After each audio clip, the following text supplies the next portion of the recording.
السلام علیکم ورحمۃ اللہ وبرکاتہ۔ محترم بھائیوں، بزرگوں، دوستو، یہ ہمارا اصلاح معاشرہ کا 651واں سبق ہے۔ محترم بزرگوں، ابھی جو میرا سفر ہوا، بہت ساری چیزیں سیکھنے کے لیے ملی اور بہت ساری باتوں کا احساس دل کے اندر پیدا ہوا۔ جس بستی میں وہاں کے نوجوانوں نے یہ جلسہ رکھا تھا، اس بستی میں تقریباً 70% آبادی مسلمانوں کی ہے۔ ماشاءاللہ مسلمان زمیندار بھی ہے، کاروبار تجارت کرنے والے بھی ہے، لیکن محترم بزرگوں، جب یہ پتہ چلا کہ اس بستی کی تاریخ میں یہ پہلا موقع ہے کہ یہاں پر کوئی دینی، اصلاحی اور تربیتی جلسہ ہو رہا ہے، مجھے بہت ہی شدت کے ساتھ اس بات کا احساس ہوا۔ بڑے بڑے شہروں میں آپ دیکھو، روزانہ کہیں نہ کہیں جلسہ ہے، جلوس ہے، مجلسیں ہے، سیرت کے کوئز چل رہے ہیں، لیکن محترم بزرگوں، ہمارے گاؤں میں، ہمارے دیہاتوں میں آج بھی تاریکی چھائی ہوئی ہے، اور اس تاریکی کی وجہ سے ایسے ایسے فتنے اور ایسے ایسے مسائل پیدا ہو رہے ہیں جو ناقابل بیان ہے۔ اللہ حفاظت فرمائے۔ ہمارے بڑے شہروں کا یہ حال ہے کہ بعض مرتبہ، بعض اوقات ایک ہی دن، ایک ہی وقت میں 2 جگہ پر 2 الگ الگ جلسے ہو رہے ہیں، دونوں ایک ہی مسلک کے، ایک ہی مشرب کے۔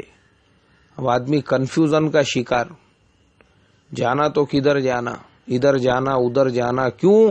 اس لیے کہ دونوں مجلسوں میں جن اللہ والوں کی شرکت ہو رہی ہے، ہم کو تو دونوں سے عقیدت ہے، دونوں اپنے وقت کے پائے کے عالم ہیں، دونوں ہمارے اکابر ہوتے ہیں۔ اب کیا جائے تو کیا کیا جائے؟ اور دوسری طرف محترم بزرگوں، جب اس گاؤں کے نوجوانوں نے مجھے یہ بتایا تو میرے دل کی گہرائیوں سے ان نوجوانوں کے لیے دعائیں نکلی۔ میں نے کہا، اے اللہ، یہ معصوم نوجوان، یہ بیچارے، انہوں نے فکرے کی کہ اپنے گاؤں میں بھی، اپنے بستی میں بھی ایک اصلاح اور تربیت کا جلسہ ہو جاوے، اور اللہ تبارک و تعالی نے ان کی کاوشوں پر، ان کی محنتوں پر، ان کے اپنے بستی میں بھی اس طرح کے جلسے کا انعقاد کیا، جس کی وجہ سے الحمدللہ بستی کے مرد بھی اور ہماری جو ماں بہنیں ہیں وہ بھی بڑی تعداد میں وہاں پہ پہنچی تھی، دونوں نے استفادہ کیا۔ لیکن محترم بزرگوں، ایک احساس تو ضرور پیدا ہوا، اور اسی احساس کے ساتھ میں ہمارے گاؤں میں رہنے والے، تعلقہ لیول کی بستیوں میں رہنے والے مسلمانوں سے بہت ہی ادب کے ساتھ میں یہ کہنا چاہوں گا کہ دیکھو، آپ کے بستی میں الحمدللہ ماشاء اللہ نماز کا ماحول قائم ہو چکا ہے۔ بستی کے اندر ایک بہت بڑی تعداد ایسے مسلمانوں کی ہے جن کے چلے بھی لگ چکے ہیں، جن کے 4 مہینے بھی لگ چکے ہیں، اور ماشاءاللہ جو 3 دن بھی اللہ کے راستے میں نکلتے ہیں۔ لیکن یاد رکھو، ان سب چیزوں کے باوجود اگر ہمارا ربط اور ہمارا تعلق وقت کے علماء سے، وقت کے اللہ والوں سے نہیں رہے گا، اور اہل علم سے اگر ہم دور رہیں گے، تو پھر صرف ہماری جو عبادت ہے وہ ہم کو ہدایت کے راستے پر نہیں چلا سکتی۔ اسی سفر کے درمیان میں ایک شہر سے گزر ہوا، وہاں پہ بھی ہمارے بڑے بزرگ رہتے ہیں، ہمارے اساتذہ میں ان کا شمار ہے۔ ان کی مسجد میں نماز پڑھنے کا بھی موقع ملا، انہوں نے نماز پڑھانے کا مجھے موقع دیا۔ پھر مذاکرہ ہوا، کہنے لگے ہمارے اس شہر میں، ہمارے اس بستی میں نئے نئے فتنے پیدا ہو رہے ہیں۔ میں نے کہا بھائی کیا فتنہ آپ کے بستی میں پیدا ہوا؟ بولے غیر مقلدیت کا ہمارے یہاں پہ نام و نشان بھی نہیں تھا، اور آج ہمارے اپنے بستی میں، ہمارے اپنے شہر میں ان کی ایک مسجد تعمیر ہو چکی ہے۔ اس کے بعد میرا سفر آگے بڑھتا رہا، پھر ایک دوسرے بستی میں پہنچنے کا موقع ملا۔ وہاں پہ لوگوں نے بتایا کہ 30-40 سال سے اس بستی میں سوائے دعوت و تبلیغ کے کسی اور تحریک، کسی اور محنت کا نام و نشان بھی نہیں ہے۔ لیکن اللہ حفاظت فرمائے، آج بستی کے اندر یہ حالات پیدا ہو چکے ہیں کہ اہل بدعت نے اپنے ایک مسجد کی تعمیر کر دی۔ محترم بزرگوں، یہ کارگزاریاں سننے کے لیے ملی۔ پھر ایک شہر سے گزر ہوا، پتہ چلا یہاں تو ایک نیا ہی فتنہ، ایک عجیب و غریب ماحول بنا ہوا ہے۔ اللہ حفاظت فرمائے، کسی نے مہدیت کا دعویٰ کیا اور ان کی محنت یہاں پہ ہو رہی ہے۔ میں نے کہا انا للہ و انا الیہ راجعون۔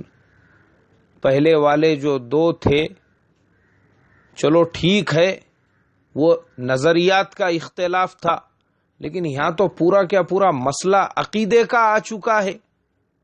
یہاں تو عقیدہ ہی بگاڑا جا رہا ہے،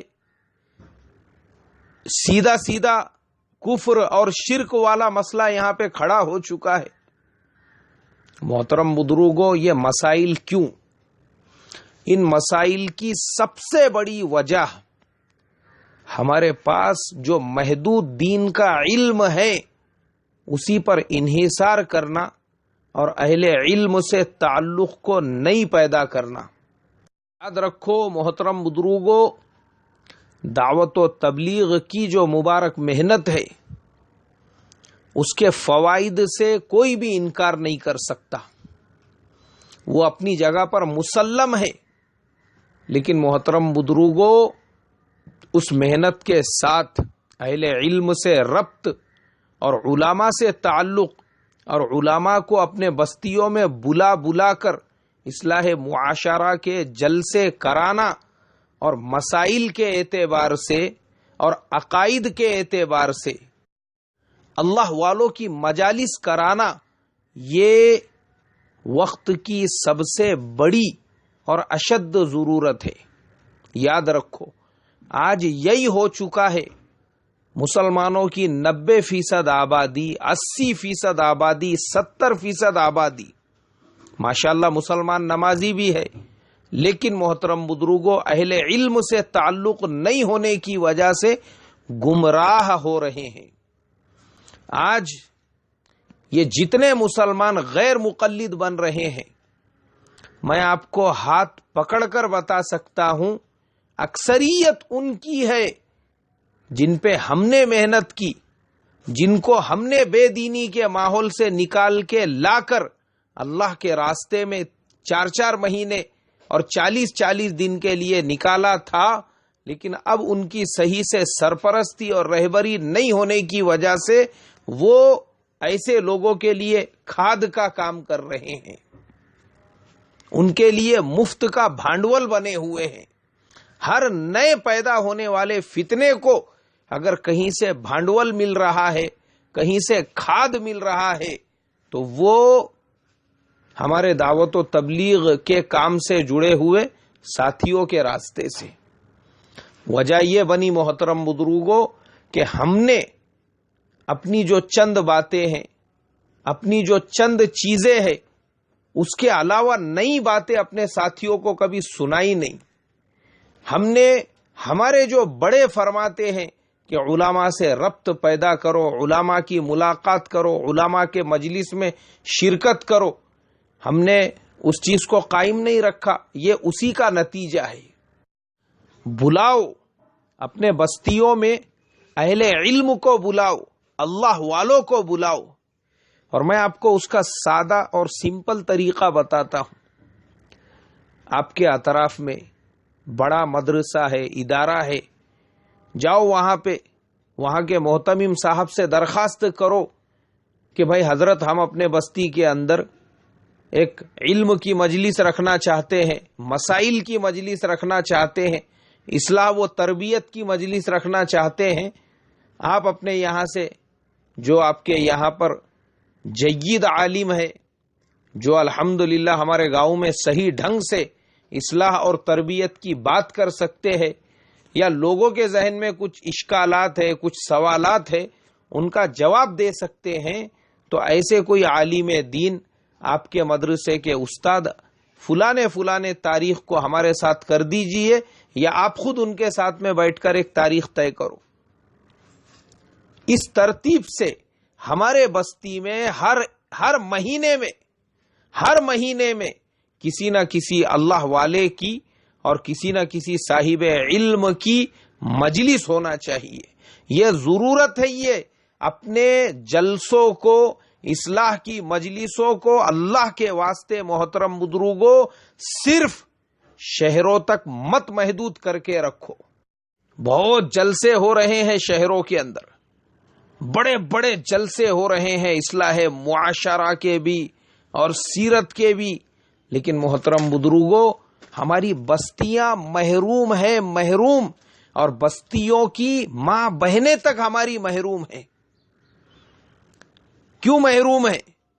کیونکہ ہم نے اپنے کام کو بڑے بڑے شہروں تک محدود کر کے رکھ دیا. اسی کا یہ نتیجہ ہے جو نئے فتنے جو پچھلے 30 سال اور 40 سال میں کبھی سننے کو نہیں ملے تھے جن بستیوں کے اندر، آج وہاں پہ مسجدیں قائم ہو رہی ہے. کیوں؟ نہیں، ہم کو ضرورت نہیں ہے بولے علماء کی، ہم خود علامہ بن گئے ہوئے ہیں. میں آپ کو پریکٹیکل بتاتا ہوں. ایک نوجوان وہ میرے پاس میں بیٹھا کرتا تھا، کتابیں پڑھتا تھا. وہ اب اتفاق سے میں کسی کام سے اس نوجوان کو بول کر گیا. میں نے کہا بھائی تم بیٹھے رہو، میں ذرا مسجد میں سے جا کر آتا ہوں 10 منٹ میں. تو میں نے دیکھا کہ میں جب آ رہا ہوں تو ایک صاحب وہاں پہ کھڑے ہوئے ہیں. اس نوجوان سے جو ماشاء اللہ کالج کا، بامبے جیسے شہر کا گریجویٹ، ہائر ایجوکیٹڈ، اس سے بات چیت کر رہے ہیں. میں نے آنے کے بعد میں پوچھا، میں بولا اور بھائی کیا سکھا رہے ہمارے بچے کو؟ تو وہ صاحب میرے سے کہنے لگے، بولے میں نے اس کو پوچھا بھائی تو مولانا کے پاس میں بیٹھ کے کیا کرتا ہے؟ اس نے کہا میں بیٹھے بیٹھے کتابیں پڑھتا ہوں، مسائل پوچھتا ہوں، اور بہت ساری باتوں پہ مذاکرہ کرتا ہوں، علم حاصل کرتا ہوں. تو بولے میں نے اس سے یہ کہا کہ بھائی بیٹھے بیٹھے یہاں پہ علم حاصل کرنے سے اور یہ دوسری کتابیں پڑھنے سے کچھ فائدہ نہیں ہے. فضائل اعمال پڑھتے رہنے کا، اگر فضائل اعمال تو اہتمام کے ساتھ میں پڑھیں گا نا تو کچھ دنوں کے اندر خود عالم بن جائیں گا. میں بولا یار یہ مشورے میں ایک چیز اور ایڈ کر دینا تھا کہ فضائل اعمال کے ساتھ ساتھ اگر تعلیم الاسلام بھی پڑھتا رہیں گا تو پھر کچھ دنوں میں مفتی بھی بن جائیں گا بول کے. اللہ حفاظت فرمائے. یہ ہے ہمارے جہالت کی انتہا، جہالت کی انتہا. پتہ ہی نہیں ہے، علم کی ہوا بھی نہیں لگی. محترم بزرگوں یہ فتنے کیوں پیدا ہو رہے ہیں؟ اسی وجہ سے محدود کر دیا ہم نے، محدود. اور جب تک علماء کی مجالس میں ہم لوگ نہیں بیٹھیں گے اور جب تک اپنے بستیوں میں مسائل کی مجالس قائم نہیں کریں گے، اپنے بستیوں کے اندر اس طریقے سے اصلاح معاشرہ کے جلسے نہیں کریں گے، سیرت کے جلسے نہیں کریں گے، تو امت کے بدن پہ کے لباس تو چینج ہو جائیں گے، جبے آ جائیں گے، پاجامے آ جائیں گے، عمامے آ جائیں گے، لیکن اندر استقامت نہیں پیدا ہوں گی، اندر استحکام نہیں پیدا ہوگا. تو پھر آج یہ تمہارے ساتھ میں ہے اور کل کو اگر کوئی نیا فتنہ آ گیا یہ اس کے ساتھ میں چلے جائیں گے. کیوں؟ اندر مضبوطی نہیں پیدا ہوئی تھی. اس کے لیے محترم بزرگوں یہ احساس لے کر میں آیا ہوں، اور میرے اتنے لمبے چوڑے سبق کا مقصد یہ نہیں ہے کہ اب آپ لوگ مجھے دعوت دو اور مجھے بلا کر اپنے بستی میں جلسہ یا جلوس کرو. ارے بھائی میں 1 دن کے لیے گیا تو 4 دن کے لیے میں بیمار ہو گیا. اب میری کیپیسٹی اور میرے اندر اتنی طاقت رہی نہیں سفر کرنے کی اور سفر سے آنے کی. حالانکہ میں سوتے ہوئے گیا سوتے ہوئے آیا. اس کے باوجود میری حالت یہ ہے کہ ابھی بھی میں پوری طرح سے صحت یاب نہیں ہوا ہوں. لیکن پھر بھی میں نے سوچا چلو آج کا سبق شروع کر دیتے ہیں آج سے. اس لیے محترم بزرگوں، آپ تمام لوگوں سے میری درخواست ہے کہ اپنے بستیوں میں جلسے ضرور کرو، لیکن اپنے اطراف میں جو بڑے بڑے مدارس ہے ماشاءاللہ اہل علم کی کمی نہیں ہے، بڑے بڑے شیوخ ہے وہاں پر، ان کو بلاؤ اور اپنے بستیوں کو استفادہ کراؤ. اللہ عمل کی توفیق عطا فرمائے. السلام علیکم ورحمۃ اللہ وبرکاتہ.